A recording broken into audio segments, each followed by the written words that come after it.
Hello बच्चों, स्वागत है आपका रेप्लिका वर्ल्ड में। आज हम लोग लिम्फोसाइट्स के बारे में पढ़ने वाले हैं, तो चलिए जल्दी से शुरू करते हैं। बच्चों, लिम्फोसाइट्स क्या होते हैं ये चीज़ हम ऑलरेडी डिस्कस कर चुके हैं कि लिम्फोसाइट्स ए ग्रैनुलोसाइट का एक पार्ट होते हैं। बेसिकली जो ए ग्रैनुलोसाइट्स होते हैं वो दो टाइप के होते हैं, लिम्फोसाइट्स और मोनोसाइट्स। जिसमें लिम्फोसाइट्स जो होते हैं वो तीन टाइप के होते हैं, बी लिम्फोसाइट, टी लिम्फोसाइट और नेचुरल किलर सेल। जिसमें से नेचुरल किलर सेल्स के बारे में हम पिछले लेक्चर में पढ़ चुके हैं। अगर आपने वो लेक्चर अभी तक नहीं देखा है तो उस लेक्चर को जाकर ज़रूर देखें। प्लेलिस्ट का लिंक आपको डिस्क्रिप्शन में मिल जाएगा। तो अब हम शुरू करते हैं आज लिम्फोसाइट्स के बारे में, यानी बाकी जो लिम्फोसाइट्स हैं उनके बारे में डिस्कशन। तो सबसे पहले हम लोग समझते हैं बी लिम्फोसाइट के बारे में। तो जो हमारा बी लिम्फोसाइट होता है वो एक वाइट ब्लड सेल होता है जो कि लिम्फोसाइट सब टाइप का होता है, यानी कि ये सभी वाइट ब्लड सेल्स ही होते हैं जिनके बारे में हम पिछले लेक्चर में भी डिस्कस कर चुके हैं। तो ये लिम्फोसाइट्स होते हैं। वाइट ब्लड सेल्स में भी ये लिम्फोसाइटिक सब टाइप होते हैं। तो ये लिम्फोसाइट होते हैं और ये ह्यूमोरल इम्यूनिटी में रोल प्ले करते हैं। देखिए, जैसे कि हमने डिस्कस किया था कि इम्यूनिटी दो टाइप की हो सकती है, इन्नेट इम्यूनिटी और अडेप्टिव इम्यूनिटी। तो अडेप्टिव इम्यूनिटी में हम बोल सकते हैं दो आर्म्स होती हैं, एक ह्यूमोरल आर्म और एक सेल मीडिएटेड आर्म। तो जो ह्यूमोरल आर्म होती है या जो ह्यूमोरल इम्यूनिटी होती है उसमें बी सेल्स रोल प्ले करते हैं।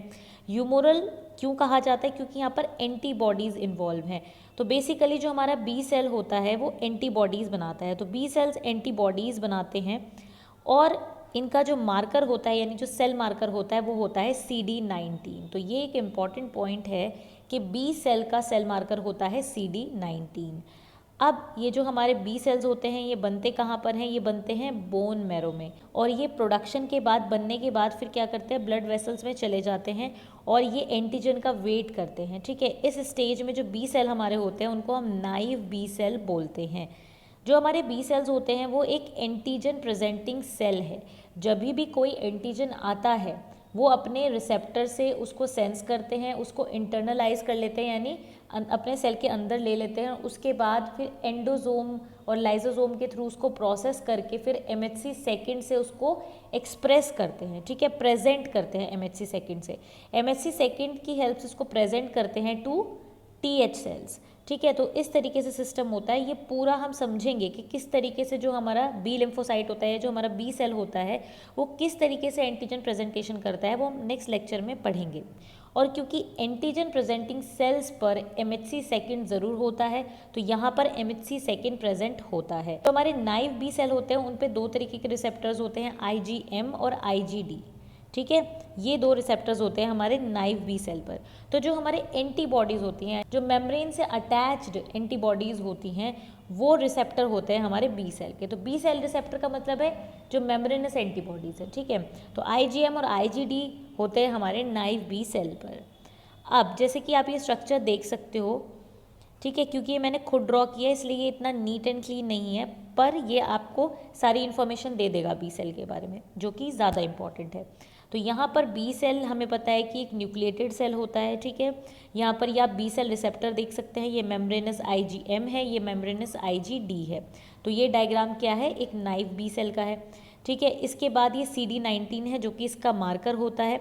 MHC सेकेंड आप देख सकते हैं नीचे की तरफ, CD40, CD80, इस तरीके से और भी CDs इसमें होते हैं।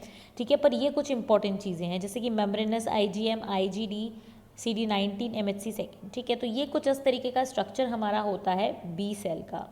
ठीक है बच्चों, अब हम चलते हैं नेक्स्ट तरीके के सेल पे जो कि है हमारा मेमोरी सेल। आप समझते हैं मेमोरी सेल क्या है? देखो, मेमोरी सेल जो है बी सेल से ही बनता है। बेसिकली जब बी सेल एंटीजन को सेंस कर लेते हैं, उसको प्रोसेस करते हैं, ठीक है, उसके बाद उसको प्रेजेंट करते हैं TH सेल को, और जब प्रेजेंट हो जाता है TH सेल को तो TH सेल जो है वो सेंस कर लेता है एंटीजन को। उसके बाद वो साइटोकाइंस रिलीज़ करता है।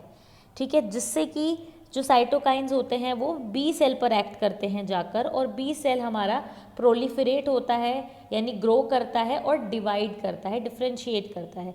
तो उस टाइम पर बी सेल से हमें दो चीज़ें मिलती हैं। एक मिलता है हमारा प्लाज्मा बी सेल और दूसरा हमारा मिलता है मेमोरी बी सेल। तो प्लाज्मा बी सेल तो बनाता है एंटीबॉडीज और मेमोरी बी सेल जो है वो हमारा मेमोरी रखता है एंटीजन की। आप ये मत सोचिएगा कि मैं इसको बहुत तेजी से मैंने बता दिया, इसको हम लोग इसको सेपरेटली पढ़ने वाले हैं कि बी सेल रिस्पॉन्स किस तरीके से होता है, ठीक है। B cell maturation, B cell activation, हर एक चीज़ हम लोग पढ़ेंगे। यहाँ पर मैंने सिर्फ आपको एक बताने के लिए ये चीज़ कही है कि मेमोरी सेल कब बनते हैं। तो मेमोरी सेल बी सेल से ही बनते हैं। जो मेमोरी सेल्स होते हैं वो लॉन्ग लिव्ड इम्यून सेल्स होते हैं, ये बहुत सालों तक जीवित रह सकते हैं, ठीक है। इनका काम क्या होता है, बेसिकली ये एक याददाश्त रखने का काम करते हैं, यानी कि एक मेमोरी रखते हैं एंटीजन की। जब सबसे पहले बी सेल डिटेक्ट करता है किसी एंटीजन को, ठीक है, उसके बाद जो भी उसकी इन्फॉर्मेशन होती है एंटीजन की वो मेमोरी सेल की फॉर्म में बॉडी में रहती है। और जब वो सेम एंटीजन दोबारा बॉडी में आता है तो मेमोरी सेल उसको पहचान कर एंटीबॉडीज़ फटाफट बनवा देते हैं, इतना टाइम नहीं लगता उसमें। ऐसा इसलिए किया जाता है ताकि फटाफट उस एंटीजन को बॉडी से क्लियर किया जा सके। जब पहली बार हम किसी पैथोजन से इन्फेक्ट होते हैं तब हमारी बॉडी को उससे लड़ने में टाइम लगता है, पर जब वही सेम पैथोजन दोबारा हमारी बॉडी में आता है तो हमारी बॉडी क्विक रिस्पॉन्स दिखाती है मेमोरी सेल की वजह से ही, क्योंकि मेमोरी सेल पहले से ही तैयार है उससे मुकाबला करने के लिए, ठीक है बच्चों। इनके पास रिसेप्टर्स होते हैं, ये रिकॉग्नाइज कर पाते हैं फॉरेन एंटीजन्स को। किन को रिकॉग्नाइज करते हैं, जो पहले ही बॉडी में आ चुके हों, ये उन्हीं को रिकॉग्नाइज करते हैं, ठीक है। जो हमारे मेमोरी बी सेल्स होते हैं वो पेरेंट बी सेल का ही क्लोन होते हैं, ठीक है, जो कि पहले से ही एंटीजन को प्रेजेंट कर चुके हों। ये मैंने आपको बात बता दी, ठीक है। अब जो हमारे मेमोरी बी सेल होते हैं इनके जो रिसेप्टर होता है वो IgM भी हो सकता है, E भी हो सकता है, A भी हो सकता है, G भी हो सकता है, पर IgD कभी नहीं हो सकता इसका रिसेप्टर, ठीक है। ये आपको इंपॉर्टेंट पॉइंट ध्यान रखना है। और CD27 इसका सेल मार्कर है। जो हमारे मेमोरी सेल्स होते हैं वो हमेशा IgG ही प्रोड्यूस करते हैं। जब भी वो एंटीजन को सेंस करेंगे तो वो एंटीबॉडीज़ बनाते हैं, तो वो IgG यानी एंटीबॉडी जी ही हमेशा बनाते हैं। बस एक केस होता है जहाँ पर एंटीजन जो है यूराइनोजेनाइटल ट्रैक्ट से अगर आता है, ठीक है, तब जो एंटीबॉडी बनेगी वो IgA बनेगी, अदरवाइज हमेशा IgG ही बनती है, कभी भी IgM नहीं बनाता है मेमोरी सेल, ठीक है। ये बात आपको 2-3 पॉइंट्स ध्यान रखने हैं कि ज़्यादातर IgG बनती है, IgA भी बन जाती है कुछ केसेस में, पर IgM कभी नहीं बनेगी मेमोरी सेल से, ठीक है बच्चों। तो इस तरीके से ये सिस्टम होता है हमारा मेमोरी सेल का। अब ये और इम्पॉर्टेंट बात है एक कि मेमोरी सेल जो होते हैं वो सेकेंडरी रिस्पॉन्स में इन्वॉल्व होते हैं। जब पहली बार एंटीजन बॉडी में एंटर करता है तो जो रिस्पॉन्स होता है उसको हम प्राइमरी रिस्पॉन्स कहते हैं। जब वही सेम एंटीजन दूसरी बार या नेक्स्ट कभी भी एंटर करता है तब उन रिस्पॉन्सेज को हम सेकेंडरी रिस्पॉन्स बोलते हैं। तो मेमोरी सेल क्योंकि जब सेकेंड टाइम एंटीजन आता है तभी रिस्पॉन्स करता है, इसलिए ये सेकेंडरी रिस्पॉन्स में इन्वॉल्व होता है। अब एक और इम्पॉर्टेंट चीज़ है कि ये जो हमारे मेमोरी सेल्स होते हैं ये लिम्फ नोड या स्प्लीन में रहते हैं, और इसी वजह से ये कभी भी ना तो ब्लड के थ्रू और ना ही किसी और इंजरी के थ्रू ये बाहर जाते हैं। ब्लड किसी की वजह से भी बाहर आए या इंजरी की वजह से, किसी भी चीज़ की वजह से बाहर आता है जब ब्लड बॉडी से, तब उस टाइम पर जो हमारे मेमोरी सेल होते हैं वो ब्लड के थ्रू बाहर नहीं आते हैं, क्योंकि वो लिम्फ नोड और स्प्लीन में रहते हैं ना कि ब्लड में। इसी वजह से वो बहुत ज़्यादा अच्छे अमाउंट में बहुत सालों तक हमारी बॉडी में रहते हैं। उनका लाइफ स्पैन करीब करीब 15 से 20 साल होता है। तो आप खुद सोचिए कि बॉडी कितनी ज़्यादा कमाल की है कि अगर कोई एक एंटीजन एक बार वो पहचान लेती है तो 15 से 20 साल वो आपको उससे बचाती रहेगी, ठीक है बच्चों। तो मेमोरी सेल इतने ज़्यादा पावरफुल है, हमारा इम्यून सिस्टम इतना ज़्यादा पावरफुल है। अब हम चलते हैं नेक्स्ट टाइप के सेल्स पर, टी सेल्स यानी कि टी लिम्फोसाइट्स। ये एक टाइप का लिम्फोसाइट होता है जैसे कि मैंने आपको बता ही दिया था। T cells central role play करते हैं अडेप्टिव इम्यून सिस्टम में। ये सेल मीडिएटेड इम्यूनिटी प्रोवाइड करते हैं, ठीक है। इनमें एंटीबॉडीज़ नहीं होती हैं, ये एंटीबॉडीज़ प्रोड्यूस नहीं करते हैं। बेसिकली जो हमारे टी सेल्स होते हैं वो हिमेटोपोइटिक स्टेम सेल से बनते हैं और ये बोन मैरो में बनते हैं, पर बनने के बाद ये मैच्योरेशन के लिए माइग्रेट कर जाते हैं थाइमस ग्लैंड में, और इसीलिए इनका नाम टी सेल भी है, ठीक है। ये टी का मतलब थाइमस से ही है। अब जो हमारे टी सेल होते हैं वो डिफरेंट टाइप्स के हो सकते हैं on the basis of receptor. उनके ऊपर किस टाइप के रिसेप्टर है इस बेसिस पर टी सेल हमारे 2 टाइप के हो सकते हैं। एक हो सकते हैं अल्फा बीटा टाइप। ये जो alpha beta type T cells होते हैं ये ब्लड में पाए जाते हैं और ये मोर देन 95% पाए जाते हैं, यानी टोटल टी सेल की जितनी पॉपुलेशन है उसमें अल्फा बीटा 95% होते हैं। ये प्रोटीन एंटीजन को रिकॉग्नाइज करते हैं।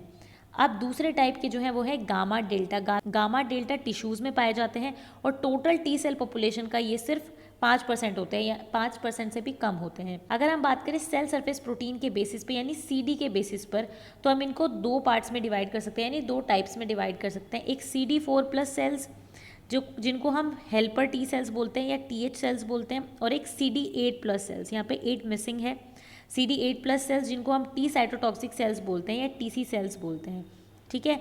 और टी हेल्पर सेल और टी साइटोटॉक्सिक सेल की अगर बात करें तो पॉपुलेशन में ये कितने कितने होते हैं, तो 2:1 में होते हैं। ये टी हेल्पर सेल 2 होंगे तो ये साइटोटॉक्सिक 1 होंगे, तो 2:1 के रेशो में ये पाए जाते हैं। और टी सेल्स की अगर बात करें तो टी सेल्स में जो हमारे मार्कर होते हैं वो होते हैं टी सेल रिसेप्टर और CD3। तो टी सेल रिसेप्टर और CD3 टी सेल का मार्कर होता है। टी सेल रिसेप्टर्स जो हमारे होते हैं वो हेट्रोडाइमर्स होते हैं अल्फा और बीटा पॉलीपेप्टाइड चेन के। जो हमारे टी सेल रिसेप्टर होते हैं उनकी साइटोसोलिक डोमेन बहुत ज़्यादा छोटी होती है, इसलिए जो भी सिग्नल ट्रांसडक्शन चलता है सेल के अंदर वो CD3 की हेल्प से चलता है, ठीक है बच्चों। अब टी सेल रिसेप्टर को भी हम डिटेल में पढ़ेंगे फर्दर लेक्चर्स में, तो इसलिए आपको वरी करने की कोई भी ज़रूरत नहीं है, ठीक है बच्चों। तो ये हमारी बात होती है टी सेल की। अब हम देखते हैं कि ये दिखते कैसे हैं। तो जैसे कि आप यहाँ पर देख सकते हो, ये हमारा एक टी सेल है। ऊपर की तरफ आप देख पा रहे हो अल्फा बीटा, ये हमारी पॉलीपेप्टाइड चेन है, और ये हमारा क्या है, टी सेल रिसेप्टर यानी TCR है। ये हमारा CD3 है जो कि इसका मार्कर है। फिर CD2, CD5, CD7 इस तरीके से बहुत सारे सीरीज भी इसमें होते हैं। तो ये हमारा डिस्कशन था लिम्फोसाइट्स के ऊपर। तो बच्चों आज के लिए सिर्फ इतना ही। मैं उम्मीद करती हूँ ये वीडियो आपके लिए हेल्पफुल रही होगी। अगर आपको ये वीडियो अच्छी लगे तो लाइक ज़रूर करें, शेयर करें और रेप्लिका वर्ल्ड को सब्सक्राइब करें।